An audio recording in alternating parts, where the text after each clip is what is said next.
Now I'm going to show you how to use the miter saw. So a miter saw is a saw that can cut at miters, which is a fancy word for angles. This one happens to be a 12-inch, which means the blade in it's 12-inch. They normally come in a 10-inch. This is the larger commercial size. It is a sliding miter saw, which means it can slide in and out, which allows you to cut something wider than just a 2x4. You can go 2x6, or you can add in wood that can come all the way out to here, approximately 14 inches. It also has a second function other than sliding, so it's called a sliding compound miter saw. Compound means more than one. So not only does it slide, it will also tilt, and these are called bevels. So you can do angles this way, but it will also do angles this way, back and forth. So that's why it's called a compound miter saw for different ways. So now I'm going to go over all the parts. So first thing is, it's locked down. Keeping it locked down keeps the blade in here, less chance for someone getting hurt because the guard covers it up. Just like our rip saw, the guard automatically comes down. So as I lift it up, it covers most of it. But it still is possible to get hurt if you have your hand there because the guard moves out of the way. So this is the locking mechanism. So you push that in and it holds it down. In order to unlock it, you have to push down first. If you don't push down, this will not pull out. So you push down, pull the silver knob out, it allows it to come up. It's that simple. In order to turn the miter, these would be your miter cuts, always go ahead and put this back down and lock it just for safety. It'll move with it up, but it keeps you from getting hurt. You have to pull up on this is the lock, and then you can push down on this little button, and that allows you to slide it back and forth. If you don't push down on the button, it won't move, but once you push down and let go, it will stop at different degrees, which are common cuts in construction. Most of them are roof rafters. So this side can go all the way up to 60 degrees, and this side can go all the way to 50. When you put it wherever you want it, be sure to push this back down. That makes sure that it cannot move, locks it into place. So you have, first, the button is one lock, and then this is the second for safety. I'll go back to 0. This is called zeroing it out. Whenever you're finished, you always zero it out. Next thing I want to show you on it is the trigger. That is up here. So you simply pull in on that button. When you're moving the miter, always make sure you don't grab the trigger, because if it's plugged in, obviously it's going to turn on even if it's locked down. So you still need to be able to grab the handle, pull it back and forth, but don't squeeze the trigger. Especially when you're lifting it up. People have a tendency to push, when they push down, keep your fingers straight, they have a tendency to grab onto it. Well, now your hand is close to a spinning blade if it was plugged in. We don't want that. Then right here is a light switch. We usually just leave this on. It's not plugged in, so you can't see the light at the moment, but you will when I plug it in. Off to our left, this is to hold longer pieces of wood. This slides out. When it slides out, there's a handle here, you can lock it. You usually don't need to, you can adjust the height. This is a stop. You put this up when you want to put a piece of wood against it to stop it. Right now this thing happens to be backwards, so I'm going to come over the other side and show you the stop right here. So that piece of wood, if you're going to make multiple cuts of the same size, you put this to the length you need, lock it down, and then put the wood up against each time. Other than that, this stays down. Next thing I want to show you is how to change the bevel. So we did the miter, the bevel is on the back. So in order to tilt the saw, all you have to do is loosen this, and you only have to loosen it a quarter turn. That's it. If you keep going, this will fall off, and then you have to put it back together. So a quarter turn is all you need to loosen it, and then you can tip it. Right now it tips and it stops at 22.5 degrees, and that's because there are different pieces you can push out so that you're not guessing how much it's going to come out. You can move these different tabs. If I put all the tabs forward, it'll drop all the way to 45. And if you come around to the front with the camera, you can see it tells you what degrees you're at. Right here is 45. And then if I want it straight back up, notice there's a black handle up here. This is what you pull on. If I was going to leave it at 45, you have to make sure you lock it back in or whatever degree you're at. So lock it back in. So to straighten it up, pull it up, it'll go to 0 and lock it back in. Next part is it slides. This allows you to cut the thicker wood, but you do not slide out to cut the wood. Instead, you come out, push down, and then slide in to cut the wood. And that's because of the way the saw rotates. This blade is turning clockwise, so it's cutting up on your board. Okay? So you want to push in, pulling out, that'll cause it to kick out real fast on you. You don't want to do that. Okay?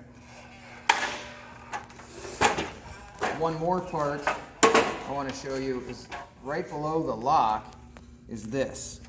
Right now this slides in and out. I can stop it from sliding by taking this and locking it on it. Now my saw will not slide in and out. If you're not needing the sliding part, a lot of people will do that just so it doesn't move around on them. We generally leave it unlocked, but if it ever gets stuck, now you know why. A lot of kids confuse this screw with the unlocking mechanism, but this has a Phillips or a Star cut in it. The unlocking handle does not. Now I'm going to show you how to make a cut with the saw. So now I'll go ahead and plug it in and obviously put on my safety glasses.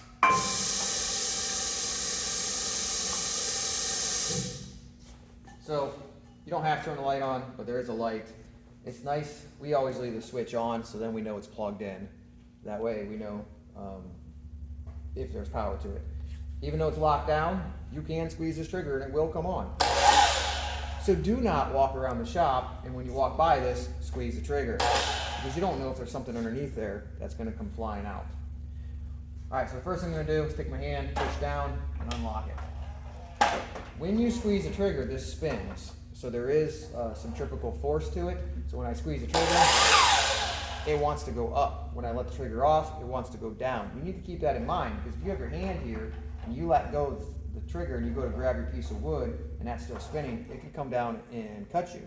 So don't ever try to move anything until the blade stops spinning. Because if you watch, it's pulling up and then comes back down.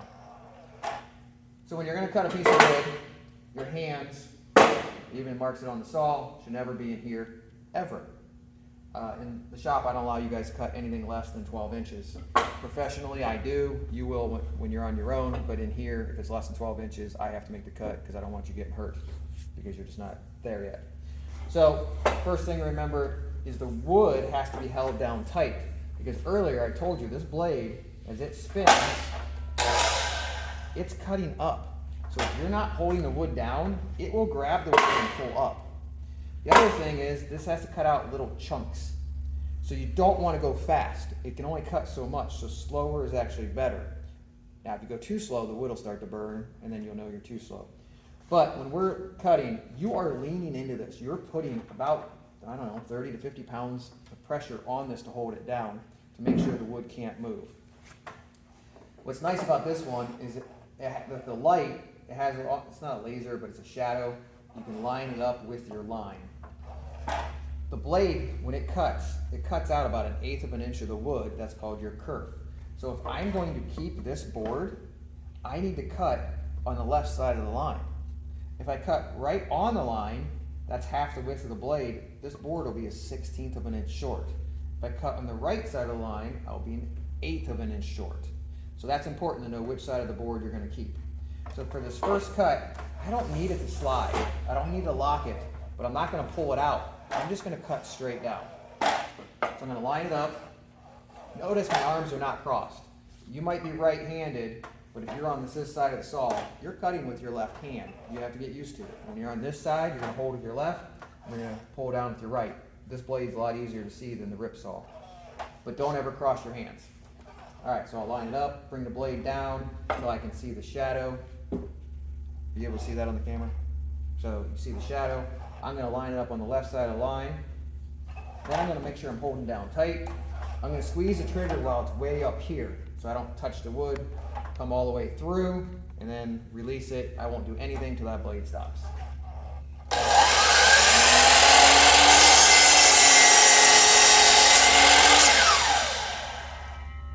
Now I can pull this piece out safely. Normally we'd have the vacuum going to collect the dust, but the noise is too loud for the video. So there's my first cut without pulling it out. Now this time, I'm going to switch over to a piece of plywood so that you can see the sliding cut. So on this, I'm going to bring it all the way out, come down, and then push in.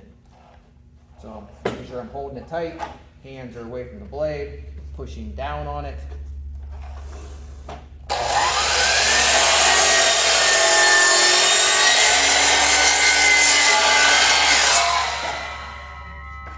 And there's that cut. The next cut I'm going to show you is a miter. So if I want to do a miter, I want to push this down just for safety, lock it, pull up on my handle, push the button, and I'm just going to pick, that happens to be 22.5 degrees. Now I can lift this back up, and I'm going to make a miter. Very similar to going straight, just keep your hand over here tight, holding down on the wood. It's okay to grab the back, whatever it takes to push this down. I prefer the palm of my hand right on that angle.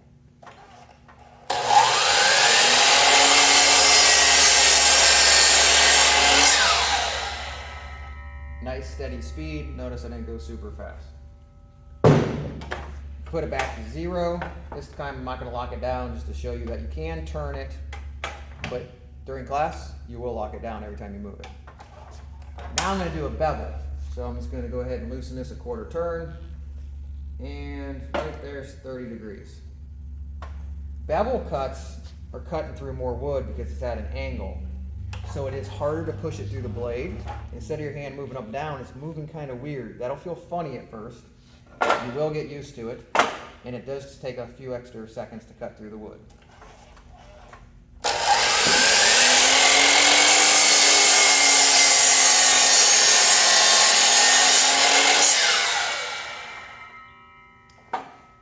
The last cut I'm going to make is a compound. So I've already have it tilted at 30 degrees for the bevel. Now I'm going to go ahead and move the miter, and we'll say 25 degrees. So now this cut, 2 angles on the board at once.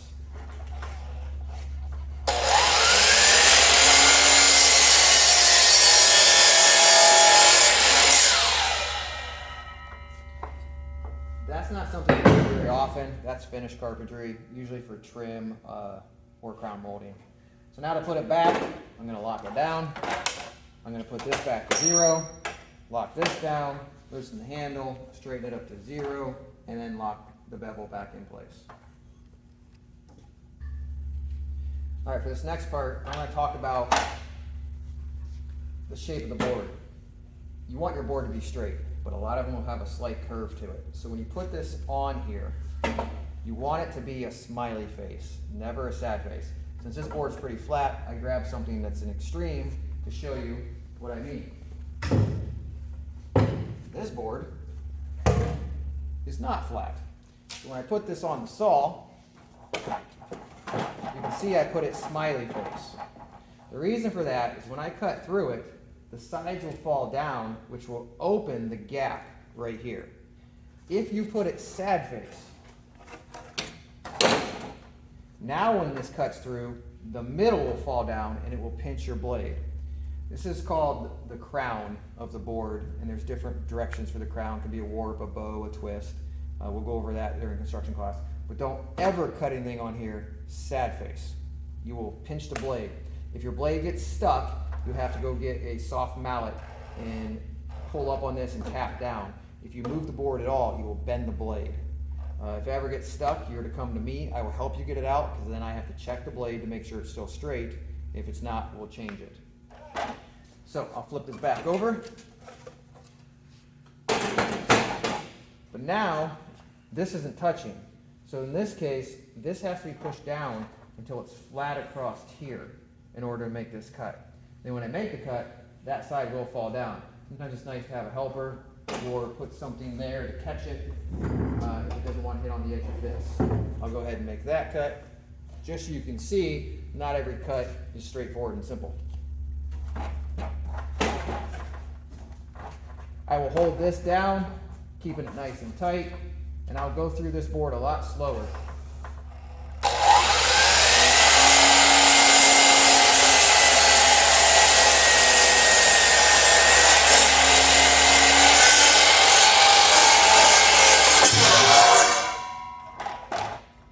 So as I cut through, that fell down, caught the edge of the blade. You let everything stop before you move anything. But now I cut most of the bow out. I have a nice straight piece on here.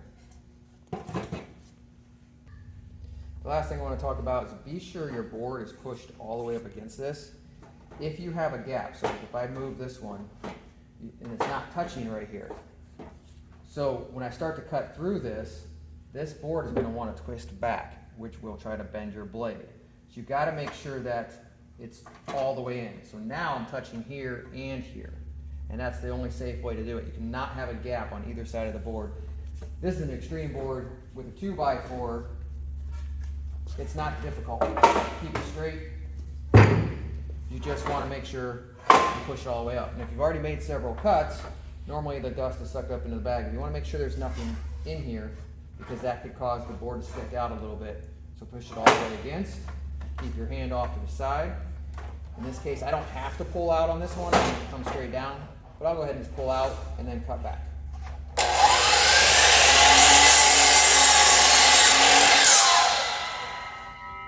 If the board you're holding ever moves when you're cutting, you were doing something wrong. Either you weren't pushing down enough or it wasn't all the way against the back. And if it moves, you need to think to yourself, what was not right, so the next time you do it correctly so you don't get hurt.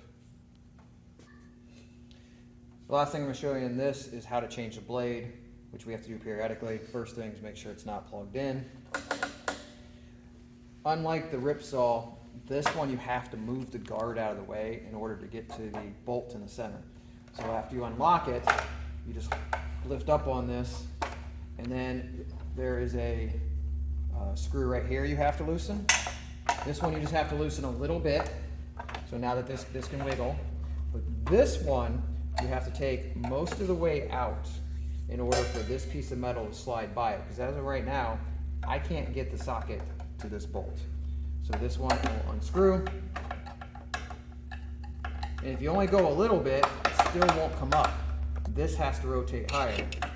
So I'll keep going. And when I'm far enough out, this will slide back. And it's not much, but it's just enough to get to that.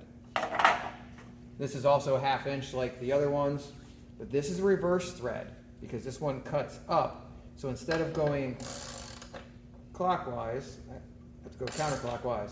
You see how it just keeps spinning? So the lock on this one to lock. So if I try to loosen this bolt, it's spinning. The block button to go into the motor is right here. So if I push on this, I have to hold the guard up at the same time, and I'll start turning the blade, and then this will eventually click into place. And there it is. But I have to hold it while I loosen the bolt. Go to the other side. So normally you would go counterclockwise to loosen this, but as I go counterclockwise, that tightens it. So I have to go clockwise. This is called a reverse thread. So it doesn't take much to get it loose. Washer is a lot bigger than the Ripsaw, but it's exactly the same. It's curved. You can only put it on in one way. So as you pull that out, this slides off, and it only goes on to there one direction. And now I can pull the blade out and change it. In this case, the center of this is larger than our Ripsaw, so there's an extra washer right there that we have to make sure we put this on. So as you put your new blade back on, sometimes it gets caught, you gotta wiggle it, and then flip it right up so it's all the way on. Then put this back on, and then remember it's a reverse thread, so I have to spin it counterclockwise to tighten it. And then I'm gonna push the lock button in over here. It's still in the same spot, so it's locked. Flip this. And then you wanna snug it, but you don't have to put all your might into it because I'm not that strong, so some of you guys could get this so tight that we can't get it off next time. Now, push up on the plastic part of the guard, and then we have to get this metal guard back down over this screw, and you have to hold it while you tighten it.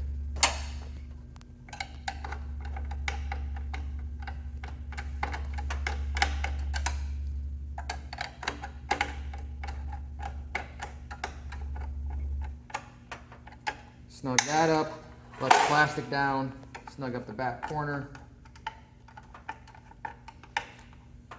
And then you always have to test your blade to make sure it's a new blade, but you don't know if the company has a bad blade or it's bent, somebody dropped it in the store.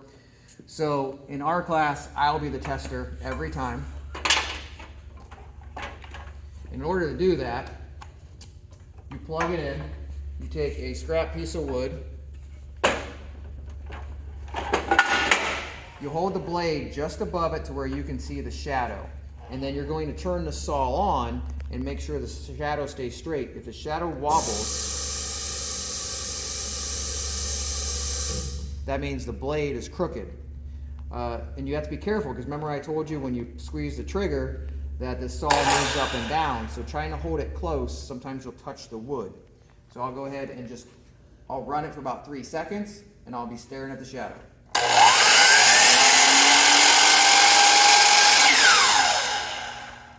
The shadow is nice and straight, meaning that blade is good, and I will always make the first cut to make sure that there's no problems.